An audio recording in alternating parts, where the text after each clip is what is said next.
Hello guys.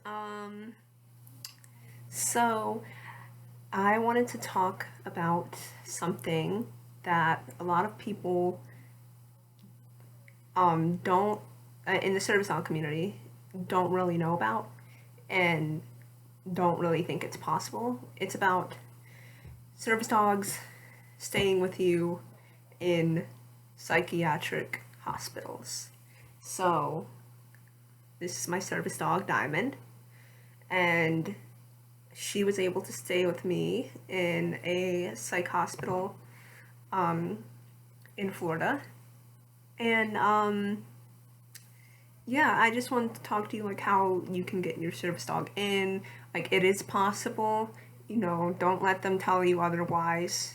I don't know if this is possible in the pediatric unit, because in the pediatric unit, they told me originally 2 years ago that they did not want to take care of Diamond. And I just kind of went along with it. I didn't really know any better.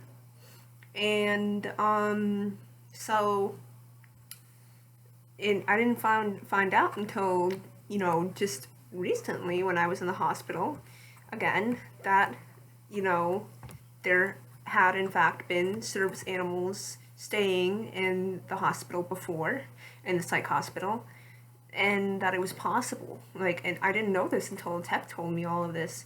So, I don't know if this is possible or not in the pediatric unit. I'm not really sure.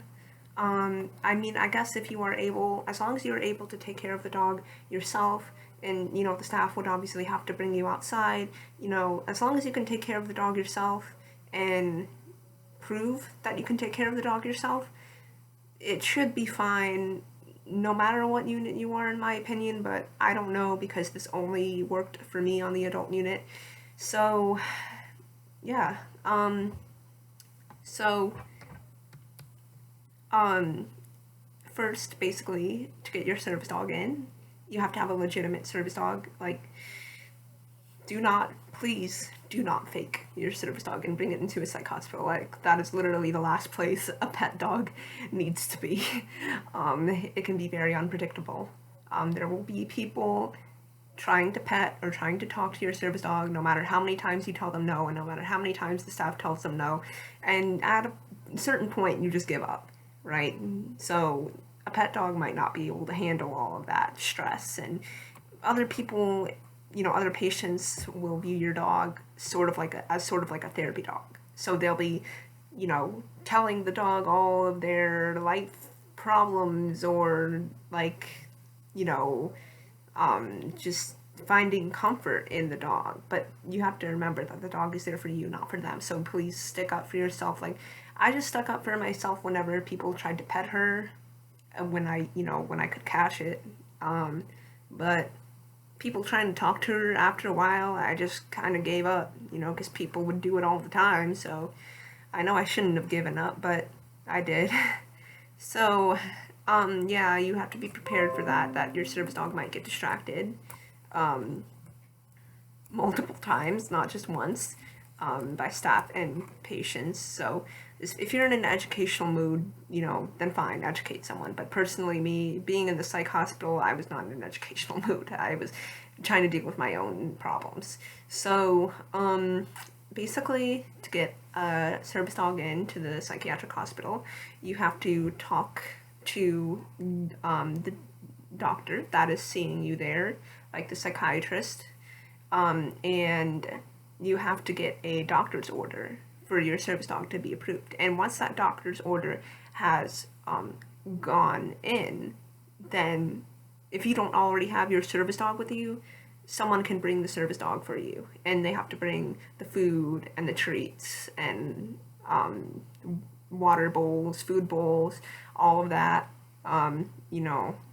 so, and don't let them tell you just because you have suicidal thoughts or whatever you're in there for, that you can't have your service dog. Because I was in there for, suicidal thoughts, and I was able to have my dog, but I had to be on a CVO because I specifically stated that I wanted to hang myself with the leash.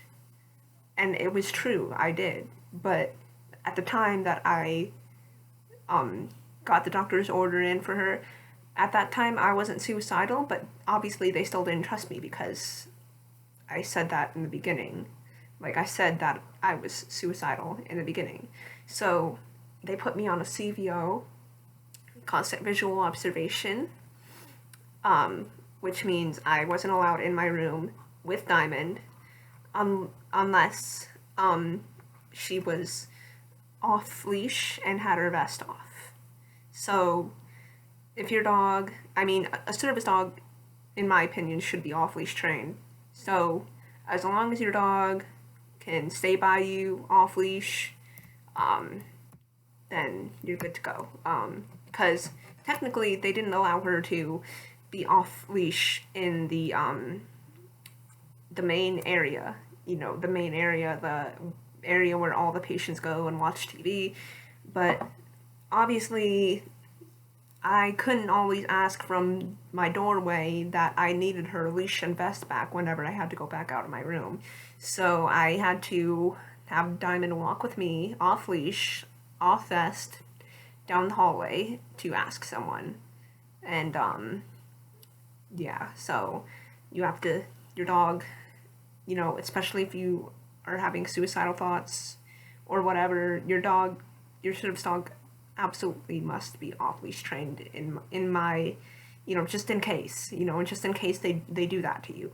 So yeah, basically that's it. Just get a doctor's order and, fight for your rights. Don't let anyone tell you what they told me.